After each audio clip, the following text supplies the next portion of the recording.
Hi there, and welcome to the Mindful Marathon podcast. I'm your host, Dr. Michelle Quirk, a run coach and pediatrician.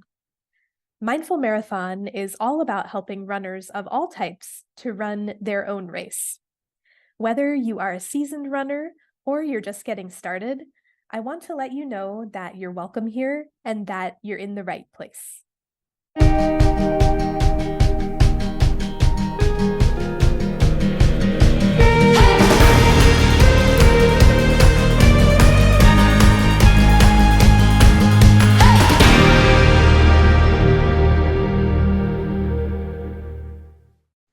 Hi, everyone, and welcome back to another episode of the Mindful Marathon podcast.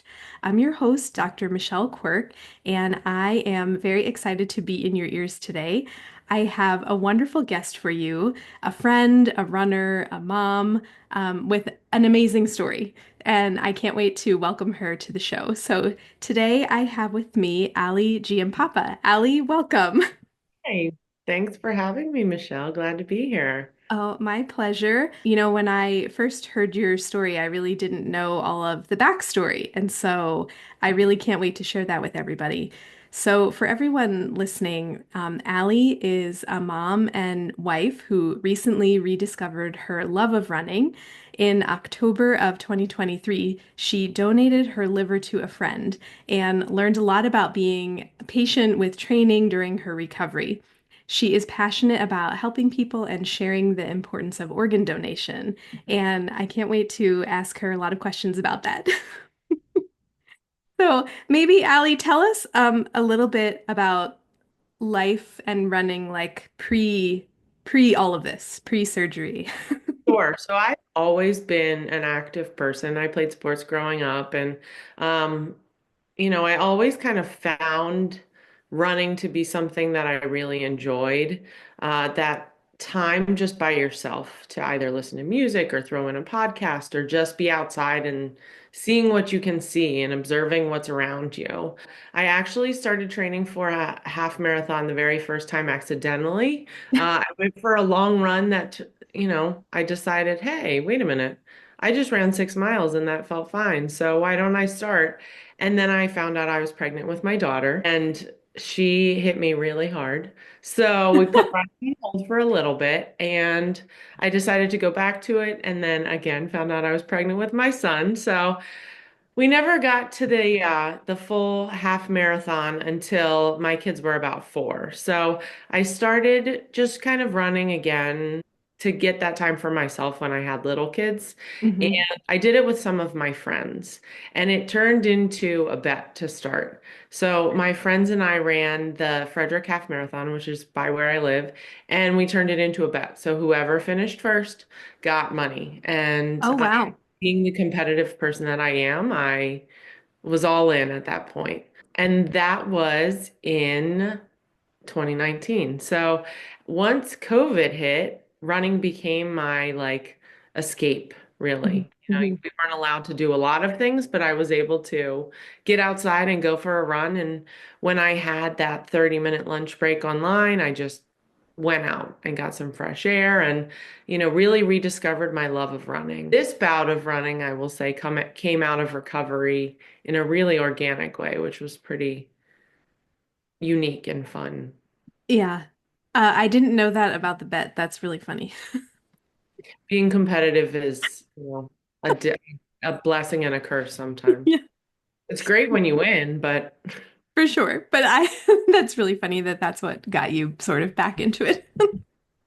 Now, okay, put a pause on the running after surgery. We'll get back there. But what led you to donate part of your liver? Like how did that all happen? yeah, so that's a really unique story. My daughter started a new school in fourth grade, and there was another girl that she met who also started in fourth grade, and they became fast friends. The school is a pre-K to 8 school, so there were students who had been there for a while and had friends. And so my daughter became friends with this girl, And right before Christmas, her mom messaged me and said, I just want to let you know I've been diagnosed with colorectal cancer. So if I'm not around or if, you need something and things, if anything comes up, just so you know. And here's my Caring Bridge site. She was very open and upfront about her journey from the beginning, which, was really helpful for me to be able to have those conversations with my daughter when she talked about her friend's mom and all of that. And so I followed her story and we became friends because, our daughters became friends. And in the summer of 2023, I noticed she put up a post asking for a donor. She said, given where she was in her treatment, donation was kind of the option she was at. She had gone through chemo, she had gone through her own liver removal and then regrowth because the liver is an organ that regrows, which is such a fascinating science aspect. I thought about it for a lot, and the what she said was basically, the first requirement is we have to have matching blood types. And we had matching blood types. And I thought about it a lot and just thinking about putting myself in her shoes of how she must feel at that point. Being a mom, her daughter is the youngest. She has a son who was about to enter high school or college, another in high school, and you know, it just the I put myself in that place and it was a really hard place to sit with. And I had lots of conversations with my husband about it and I decided, you know what? I'm gonna put my name out there. I'm gonna fill out the forms and see what happens. And if it's not meant to be, it's not meant to be and that's cool and fine and what harm does it hurt at that point? So that was in about August and I actually got my phone call from the donation center on September 15th. And they outlined the process a little bit and kind of asked me about our relationship with her and the testing process and all of that. And from the beginning, I actually decided I didn't want to tell her it was me. I didn't want to tell her I was going through the process for a couple reasons. Number one, if I had the ability to back out at any time.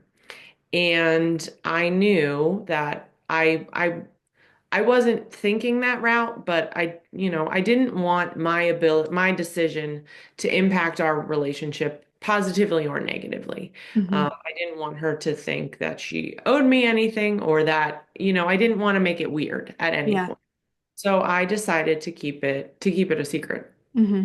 So I started the process, which was a lot of testing and trips to Johns Hopkins, and I discovered a lot of great things about myself, which was pretty cool. When I was talking to my husband about it, I said, by the end of this, I'll know if I have anything wrong with me as well, and I'm in great health. So I have that also, working for me. Fast forward literally a month.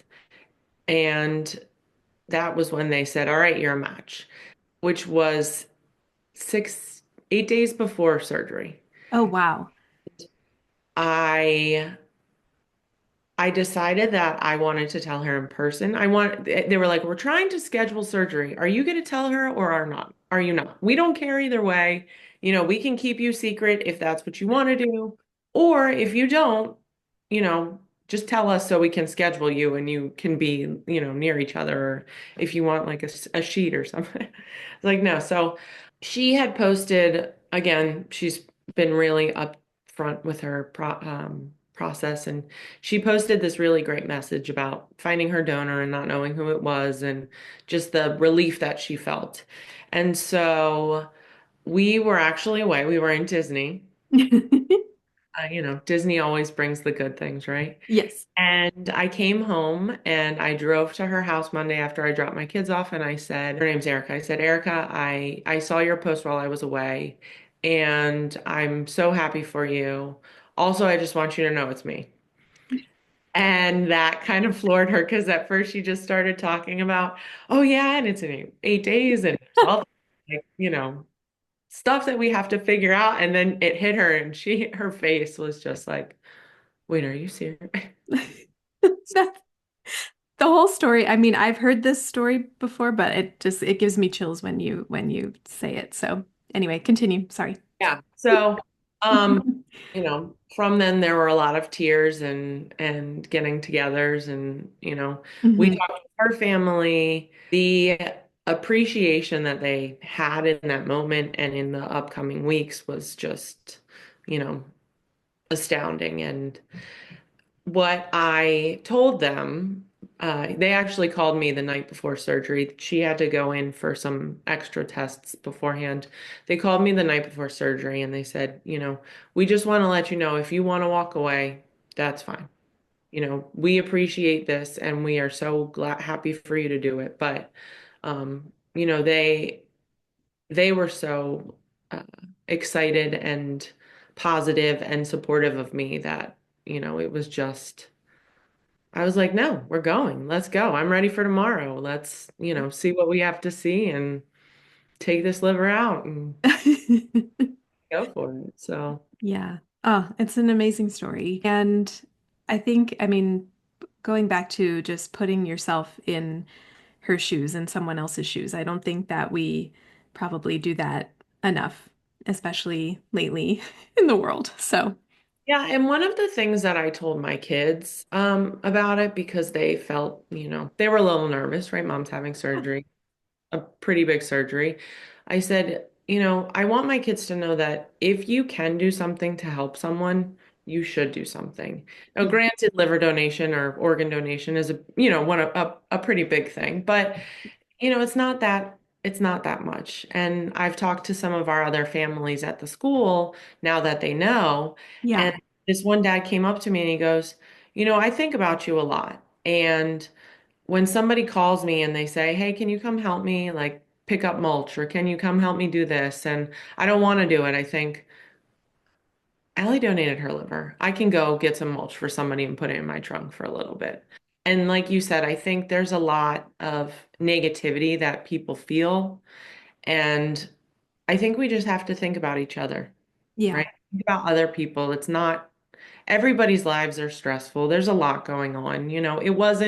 Donation wasn't an easy thing. My family, it impacted my family. I was in recovery for a while, but Hmm.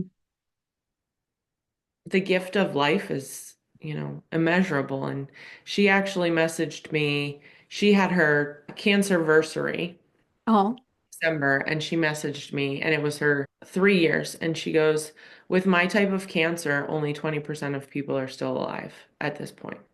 wow. So, you know, just to put that into perspective makes you feel like, I have stuff going on. My Yeah. life is, sunshine and rainbows all the time, but Yeah. here and I'm able to do the things that I want and love. Yeah.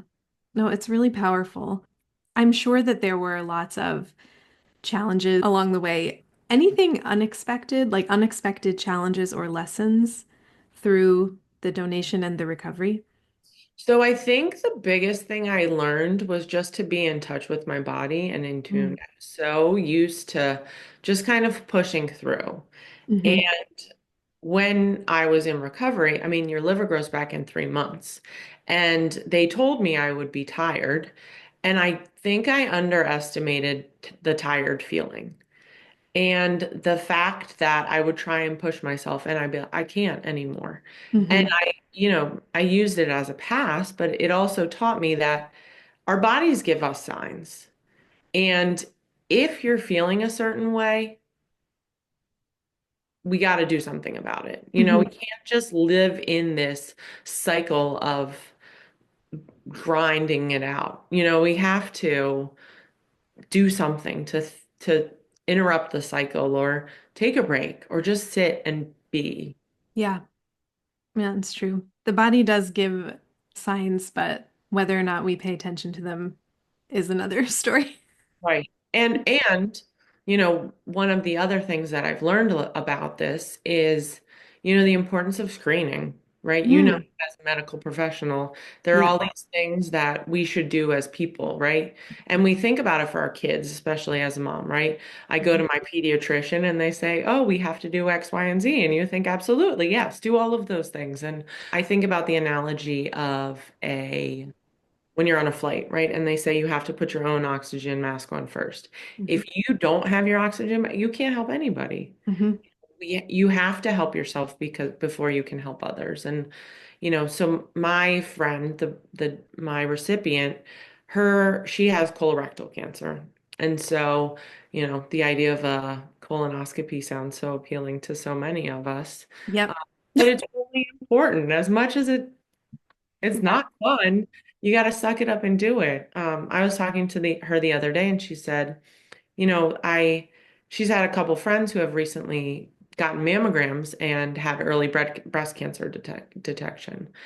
One of the things that inspired me to do this was one of my best friends from college had leukemia, and she unfortunately died from it. Hmm. But she found out because she was pregnant. And when you're pregnant, they test your blood all the time, right? Yeah. So when we go to the doctor, when we get these, like, do your labs every year, do all of these things, like, yes, it's a pain to go to LabCorp and sit there for 30 minutes or not eat or all of those. But, we have to, I think as people, we have to take care of ourselves as well. This is our public service announcement for everybody to go and get your yearly physical and your mammogram and your colonoscopy. And we have All colon cancer history in the family, so I already had a colonoscopy. So good. you know what? It really wasn't that bad. I probably could do a podcast about that. Somehow we'll connect it to running. Yeah. Well, I mean, It's not bad. you know, sometimes when you're running, it comes, especially on those long runs. For sure. But We yeah, got to bring the humor. yeah, find it somewhere. Uh, well, now out, okay. After all of this, after this process, how did you end up getting back into running? Like I'm not sure I even know that part of the story. Yeah, so for 3 months, I wasn't allowed to do anything Hmm. except walk, Okay. partially because of the stitches and the ability, or I guess the likelihood of getting a hernia is really strong. So they don't want you to do anything associated with your core, Hmm. which is, you know, everything basically that's not walking, and even walking to some extent. Yeah. Uh, but I had my surgery in October. I live in Maryland, so our weather is sometimes freezing and sometimes, beautiful. Um, and I also live on a hill in a really hilly neighborhood. And so my doctor told me you can go for a walk, but what I want you to be aware of is, you have to walk back. So don't get too tired that, like, don't go too far that then Hmm. you got to call somebody to come pick you up. So I decided to get a treadmill for the first time.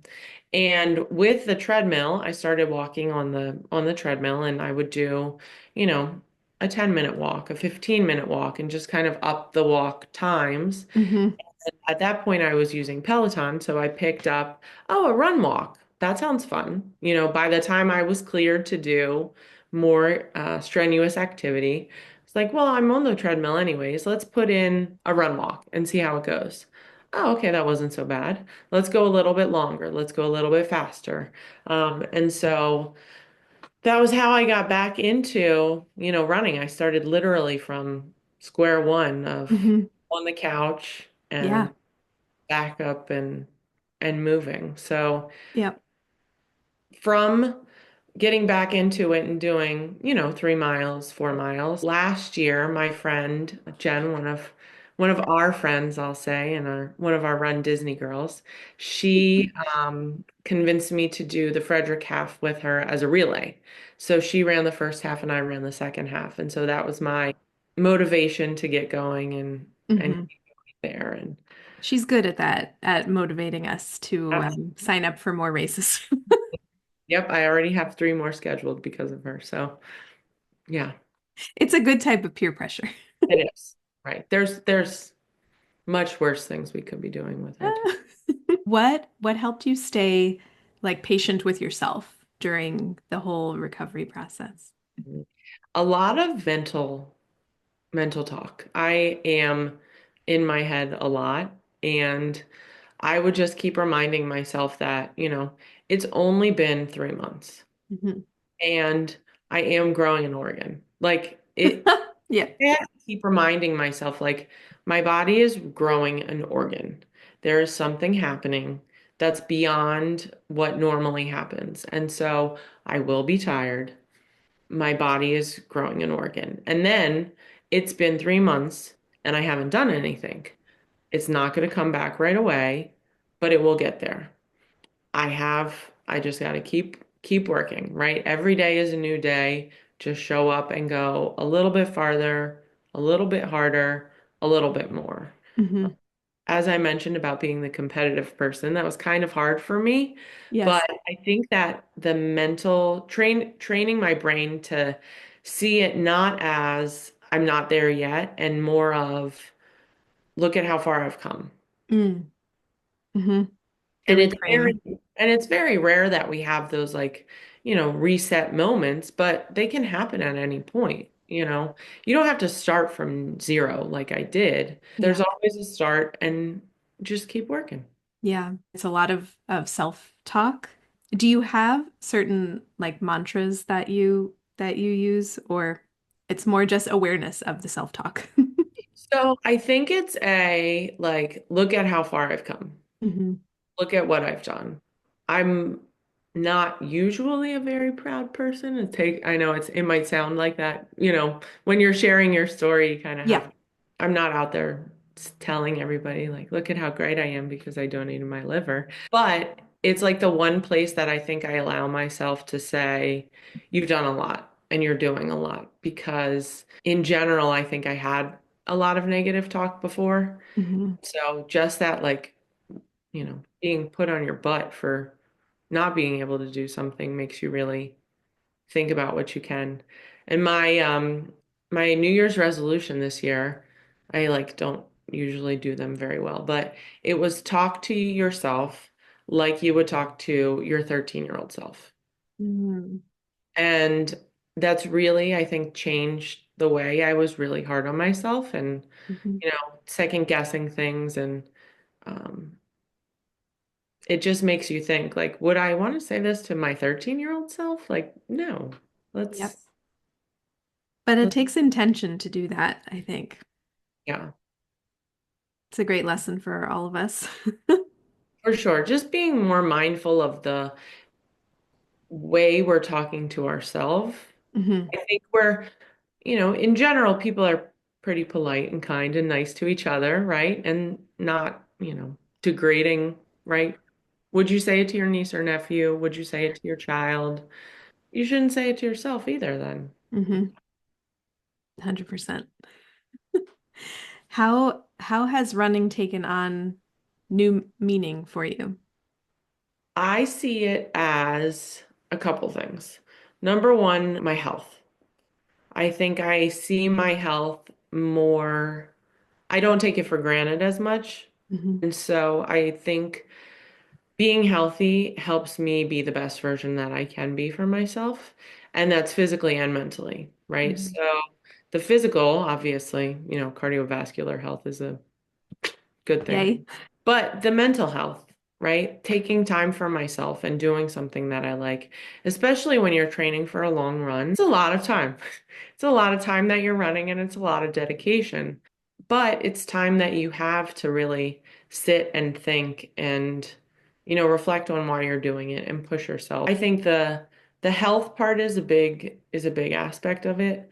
I also see it as being a model for others, especially my kids, about the importance of just being active and being healthy Hmm. and moving. And what I like about, the friendships that I've made because of running is it's more than just running. That's a part of it, but it's also time to see things and explore things. And, in one of your past episodes, you talked about what to do in between, and one of them was going and running in fun places. Oh And I yeah. know we talked about during my training, I ran in DC and I ran in Savannah. And Mhm. both of those were some of the most fun runs that I've had. And I think some of the best runs that I've had. My pacing was great, and I just enjoyed it. So I think it's just getting out of our head and being in the moment. Yeah. Yeah. I love all of that. And yeah, destination runs are really fun. running in new places. Right. What do you wish more people knew about organ donation? Mm. So I wish more people would explore it. I think the idea of it turns people off, unless it's, an immediate family member and, Yeah. oh, I'll do anything and everything. Well, there are lots of people who are waiting. There's approximately 100,000 people who are waiting for donations. And some of them will get them and some of them won't, unfortunately. And they have a lot of programs where there's one program, for example, that they do an organ swap. So if I need an organ and you're willing to donate an organ for me, a kidney, for example, if your kidney's not a match for me, but it's a match for, Jen in Virginia, and Hmm. Jen in Virginia's match or donor is a match for me, they'll do an organ swap. And so your kidney may go to Jen and Hmm. friends may come to me. Wow. When I told my parents about it, I think, were a little apprehensive at first. And then part of them, one of the things that I heard, and one of the things that they actually asked me when I met with them was, well, how would you feel if you found out that one of your family members needed a donor? Hmm. And you can't, right? My liver, I don't think I can donate again. I'm pretty sure that's not the way it works. And I said, I don't want to live my life that way, hoarding my organs for the possibility that someday one of my immediate family members will need it. Yeah. But at this point, I know what the donation process is like. Hmm. And I would encourage anyone to ask questions. I know in my process, they asked me if I wanted to talk to any donors. And so there are numbers of other donors that they'll give prospective donors just to talk about the recovery and what it's really like. And, it's not sunshine and rainbows, and it was a Hmm. hard time. And, I was in the ICU for a couple days and in the hospital for about a week, but I gave someone the gift of life. And, two down weeks of my life, Hmm. I think are I would give them up in a heartbeat again. And granted, I have a great support system. My husband was all on board. My family was all on board. So they and all of my friends who were nearby were willing to pick up my kids and take them to school and do all of the logistical things that needed to be done. You But had a village. I did have, and that village was like really important. But by week 3, I was back to work. I was, Wow. you know, sitting down and teaching, not standing up and teaching. And Yeah. granted, I only teach, my classes are, about 3 hours. So by the end of it, I was exhausted and I came home and took a nap. But, we do what we need to do. And I think the idea of it scares a lot of people. And when you actually get down to the nitty-gritty of it, it's involved, but it's not as scary. For the recovery, my liver had grown back in 3 months, and Yeah. I was back to being able to do whatever I wanted to do. That's, amazing. I can still eat That's really amazing. Yeah. I whatever I mean, want. I saw the picture of your liver. Everyone across along the way, all of the doctors I met with, so many different doctors who, every time it was, what questions do you have? Mhm. What are you nervous about? What can we clarify for you? And anything was always explained so clearly, and it just made sense for me. Yeah.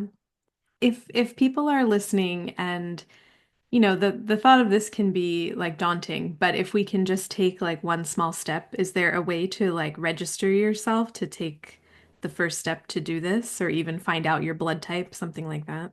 Yeah, so finding out your blood type, I think, would be really good. And then there is a website that has kind of the list of donors that people can look at, organdonor.gov.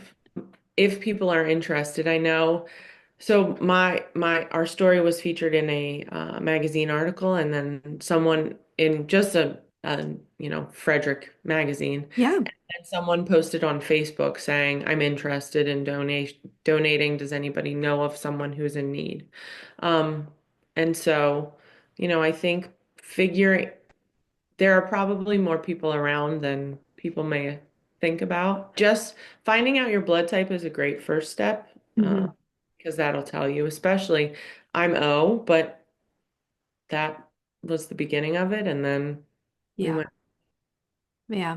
Amazing. And then, okay, we're gonna tie this up with what is next for your running journey? That's a great question. I don't know. I think my next, so I just finished my first race without stopping. So we just did the 10 miler. Yay. And I just finished my first race without stopping and feeling amazing at the end. So I think what's next is to push to the half. I have a half scheduled in September. Mhm.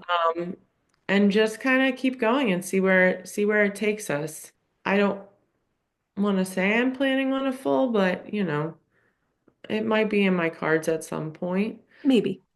Yeah, just to keep running. Yeah, I love it. I love the group that I've become a part of. I love the community that it is. That runner's high is a real thing that just feels so good. we've run two races together, so I And hope to add more. all of them. And I will say, while technically I was recovered in 3 months, the first race that we did was a year out. And at that point, I was still recovering. I was still building back up my cardiovascular health. And then by our last one in April, the work had really paid off. And so I'd like to get a PR somewhere. We know Disney won't be that, but uh, Maybe if the weather cooperates for once. if Florida's not super hot and humid ever, we'll we'll wait for that. But yeah, I think a PR is on the horizon for me at some point. But just keep running and feeling good. That's what I think it's all about. Yeah, I agree. I look forward to lots more Disney races and Yeah, non-Disney races with you. I'm open to it all. Now that I've tried other cities, I'm like, it's a great way to explore the world. It is. It is. It's very fun. And where can listeners find you if they would like to follow your running adventures? I am Allie Giampapa on Instagram. Okay, perfect. Yeah, easy. I'll leave your link in the show notes. Thanks. Well, thank you so much for joining us and sharing your story. I think so many lessons for running, but for life mostly. Thanks. Thanks for having me. I think, you know, the one thing I want to say is just if you can do something to help somebody else, just do it. Even if it's a smile. Yeah, yeah. The world needs more kindness and empathy. Absolutely. Hmm. Absolutely. Well, thank you so much. It was really inspiring, and I love to hear the story, and I'm excited to share it with everybody else. Thanks, Michelle. Always great to talk. Okay. All right, everyone. Well, thank you so much for listening. And please remember, if you haven't yet left us a review, please do so and share this with a friend. And have a great day. Thank you for listening today. If you enjoyed the episode, please share it with a friend. And if you have a moment, please rate and review the podcast so that we can reach and encourage others to tie on their sneakers and join us out there on a run. See you next time.